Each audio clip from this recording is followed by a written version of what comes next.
بسم اللہ الرحمن الرحیم نحمده ونصلي على رسوله الكریم اما بعد بسم اللہ الرحمن الرحیم۔ عزیز طلبہ، آج ہم کتاب الاجارہ کے باب مسائل متفرقہ سے متعلق پڑھیں گے۔ اس باب میں مصنف علیہ الرحمہ کتاب الاجارہ کے متفرق مسائل ذکر کریں گے۔ عزیز طلبہ، تو آتے ہیں کتاب کی طرف۔ سب سے پہلے ہم عبارت پڑھتے ہیں: مسائل متفرقۃ ولو احرق حصائد ارض مستأجرۃ او مستعارۃ فاحترق شیء فی ارض غیرہ لم یضمن وان اقعد خیاط او صباغ فی حانوته من علیہ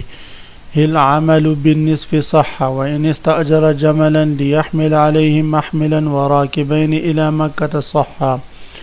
وله الحمل المعتاد ورؤيته أحب۔ یہ باب ہے مسائل متفرقہ کے بیان میں۔ یہ مصنفین علیہ الرحمہ کی عادت ہوتی ہے کہ کتاب کو ختم کرنے کے بعد اس کتاب کے اہم مسائل، کچھ متفرق مسائل جو بیان کرنے سے رہ جاتے ہیں، ان کو اس کتاب کے آخر میں مسائل شتہ، مسائل متفرقہ کے عنوان سے ذکر کرتے ہیں۔ تو یہاں پر مصنف علیہ الرحمہ نے کتاب الاجارہ کے متفرق مسائل، مسائل متفرقہ کے عنوان سے ذکر کیے ہیں۔ سب سے پہلا مسئلہ ذکر فرماتے ہیں: وَلَوْ أَحْرَقَ حَصَائِدَ أَرْضٍ مُسْتَأْجَرَةٍ أَوْ مُسْتَعَارَةٍ فَاحْتَرَقَ شَيْءٌ فِي أَرْضِ غَيْرِهِ لَمْ يَضْمَنْ۔ یہ ضابطہ تو آپ لوگ یاد ہی رکھتے ہیں کہ المتسبب لا يضمن إلا بالتعدی۔ متسبب جب تک متعدی نہ ہو، جب تک تعدی نہ کرے، اس وقت تک اس پر ضمان لازم نہیں آتا۔ اس ضابطے کو ذہن میں رکھتے ہوئے اب صورت مسئلہ کو سمجھنے کی کوشش کریں کہ اگر کوئی شخص اپنے زمین میں موجود کوڑا کرکٹ، جو کچرا وغیرہ پڑا ہوا ہے، اس کو آگ لگاتا ہے اور اس کو جلاتا ہے، اور وہ آگ اس کچرے سے منتقل ہو کر ساتھ والی زمین کی گھاس کی طرف یا کسی چیز کی طرف پہنچ جاتا ہے اور وہ بھی ساتھ کچھ جل جاتا ہے، تو اس کا ضمان اس کچرا جلانے والے پر لازم آئے گا یا نہیں؟ تو یاد رکھیں عزیز طلبہ کہ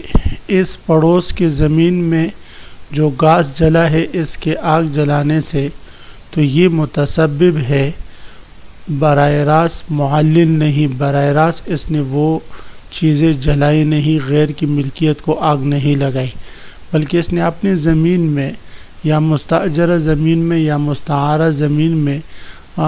اس نے آگ لگائی،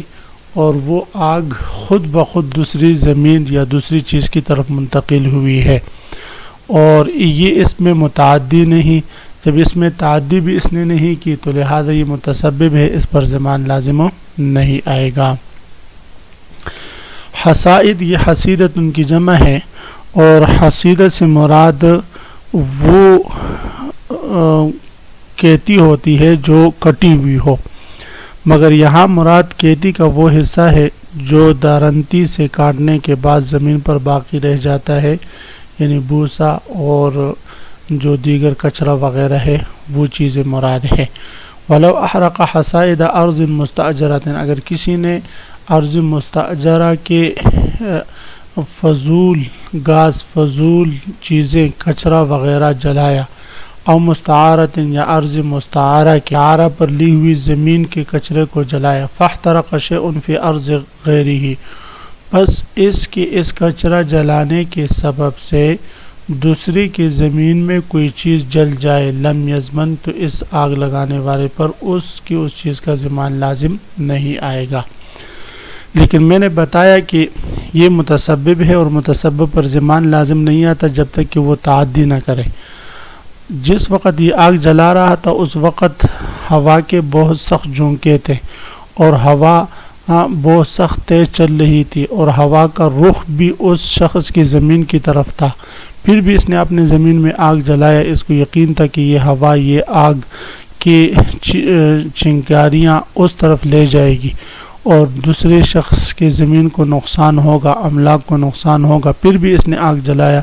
تو اس صورت میں یہ متعدی ہے، لہذا اس پر زمان لازم آئے گا۔ لیکن عام حالت میں متسبب پر زمان لازم نہیں آتا۔ جیسے کوئی شخص راستے میں اپنی ملکیت میں کنواں کھودے اور اس کنویں میں یا اس جو ہے گڑھے میں کوئی شخص آ کر گر جائے تو فرماتے ہیں اور مر جائے تو اس کا زمان اس پر لازم نہیں آتا، اس لیے کہ متسبب اور متسبب پر زمان لازم نہیں آتا۔ وَإِنْ عَقَدَ خَيَّاطٌ أَوْ صَبَّاغٌ فِي حَانُوتِهِ مَنْ عَلَيْهِ، اس عبارت میں مصنف علیہ الرحمہ جو مسئلہ بیان فرما رہے ہیں اس کا تعلق شرکت صنائع سے ہے۔ شرکت صنائع عزیز طلبہ وہ شرکت ہوتی ہے جس میں کام دونوں پر ہوتا ہے، لیکن ایک اپنی مہارت کی وجہ سے کام کرتا ہے اور دوسرا اپنی وجاہت کی وجہ سے گاہک وغیرہ معلوم کرتا ہے۔ شرکت صناعی کی یہ ایک صورت ہے کہ اگر کوئی درزی یا کوئی رنگ ساز اپنی دکان پر کسی شخص کو بیٹھائے اور اس پر یہ کام مقرر کرے اور اس کو یہ کام حوالے کرے کہ آپ باہر سے جو کپڑے سلانے کے لیے گاہک آئیں گے یا رنگ کروانے کے لیے جو گاہک آئیں گے، آپ اپنی وجاہت سے ان گاہکوں کو ہمارے پاس بھیجیں اور ہم ان کو کپڑے سی کر دیں گے یا ان کو جو رنگ وغیرہ کروانا ہے وہ رنگ کروا کر دیں گے۔ تو اب یہاں پر جس کو انہوں نے اپنی دکان پر بیٹھایا خیاط اور صباغ نے، اس کا عمل کیا ہے اپنی وجاہت سے گاہک پیدا کرنا، اور ان کا عمل وہ اپنی مہارت سے وہ چیز تیار کر کے دینا، تو یہ شرکت صنائع ہے۔ بظاہر تو قیاس کا مقتضا یہ ہے کہ جس شخص کو اس نے کام پر بٹھایا ہے اس کا عمل بھی مجہول ہے، پھر اس کی اجرت بھی مجہول ہے، تو یہ تو جائز نہیں ہونا چاہیے، لیکن فرماتے ہیں یہ عقد اجارہ کی صورت نہیں بلکہ شرکت صنائع کی صورت بنتی ہے، اور شرکت صنائع میں اسی طرح ہوتا ہے کہ ایک اپنے وجاہت سے گاہک پیدا کرتے، دوسرا اپنے قابلیت سے وہ کام کرتا ہے۔ وَإِنْ عَقَدَ خَيَّاطٌ، اگر خیاط نے بیٹھایا، اور صباغ یا رنگساز نے فی حانوت اپنی دکان میں من علیہ ایسے شخص کو جس کے حوالہ العمل کام ہو بالنصف نصف ربح کے ساتھ، صحا تو یہ صحیح ہے۔ وَإِنْ اسْتَأْجَرَ جَمَلًا لِيَحْمِلَ عَلَيْهِ مَحْمِلًا، صورت مسئلہ یہ ہے کہ کوئی شخص اگر اونٹ کرایہ پر لے لے اور یہ کہے کہ وہ اس پر کجاوا رکھ کر 2 سواروں کو بٹھا کر یہاں سے مکہ تک سفر پر لے کے جائے گا اس اونٹ کو، اور اتنی اجرت آپ کو دے گا، اس نے کہا ٹھیک ہے۔ اب یہاں پر سواروں کی تعداد تو معلوم ہوئی، لیکن محمل کجاوا مجہول ہے کہ کس قسم کا کجاوا رکھے گا۔ بعض بہت بھاری ہوتے ہیں، بعض چھوٹے ہوتے ہیں، بعض درمیانے ہوتے ہیں، تو آپ کس قسم کا کجاوا اس میں رکھے گا؟ تو فرماتے ہیں یہ مجہول ہے، تو اس جہالت کی وجہ سے عقد اجارہ پر کچھ فرق آئے گا یا نہیں؟ تو امام شافعی رحمہ اللہ تعالیٰ فرماتے ہیں یہ جائز نہیں ہے، مجہول ہے، اور عدم جواز کی وجہ وہ یہی ہے، وہ فرماتے قیاس ہے کہ قیاس کے اعتبار سے دیکھا جائے تو یہاں پر جہالت مبذل النزاع یہ درست نہیں۔ ائمہ حناف رحمہ اللہ تعالیٰ فرماتے یہ جائز ہے اور جواز اس کے استحساناً ہے۔ اور عزیز طلبہ یہ ایک ضابطہ ہے کہ الجہالت ترتفع بالعرف المعروف کالمشروط، یہ جو مشہور ضابطے ہیں کہ معروف مشروط کی طرح ہوتا ہے،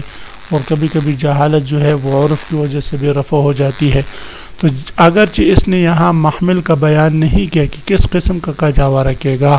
لیکن عرفاً عام معتاد کجاوا ہی مراد ہوتا ہے، لہذا عام معتاد کجاوا وہ رکھے گا جو عرف میں رکھا جاتا ہے عادت کے مطابق، اور یہ کوئی ایسی جہالت نہیں ہے جو مفضی الی النزاع ہو، لہذا یہ جائز ہوگا۔ وَإِنْ اسْتَأْجَرَ جَمَلًا، اگر کوئی شخص اونٹ اجرت پر لے لے لِيَحْمِلَ عَلَيْهِ مَحْمِلًا، تاکہ وہ اس پر کجاوا رکھے، وَرَاكِبَيْنِ، اور 2 سواروں کو سوار کرے، إِلَى مکہ، مکہ تک، صحا تو یہ عقد صحیح ہے۔ وَلَهُ الْحَمْلُ الْمُعْتَادُ، ہاں مستأجر جو عام عرف میں عادت کے مطابق اونٹوں پر کجاوا رکھا جاتا ہے وہی عرف کے مطابق عادت کے مطابق وہی کجاوا رکھے، اس سے بڑا یا اس کے خلاف نہ رکھے جس میں اس اونٹ کا نقصان ہو۔ رؤیتہ احب، ہاں مجر کے لیے اس کجاوے کا دیکھنا یہ زیادہ پسندیدہ ہے تاکہ اس کو دیکھے اور اس پر خوش ہو جائے، اپنی رضامندی کا اظہار کر لے۔ تو عزیز طلبہ، آج کے سبق میں ہم نے 3 مسائل پڑھے۔ پہلے مسئلے کا تعلق وہ اس ضابطے سے ہیں کہ المتسبب لا یضمن الا بالتعدی، اور دوسرے مسئلے کا تعلق وہ شرکت ثنائیہ سے ہے، اور تیسرے مسئلے کا تعلق کہ المعروف کالمشروط ضابطے سے ہیں۔ آپ حضرات ان ضابطوں کو اور ان مسائل کو خوب غور سے سنیں سمجھے۔ اللہ ہم سب کا حامی و ناصر و آمین، وآخر دعوانا ان الحمدللہ رب العالمین۔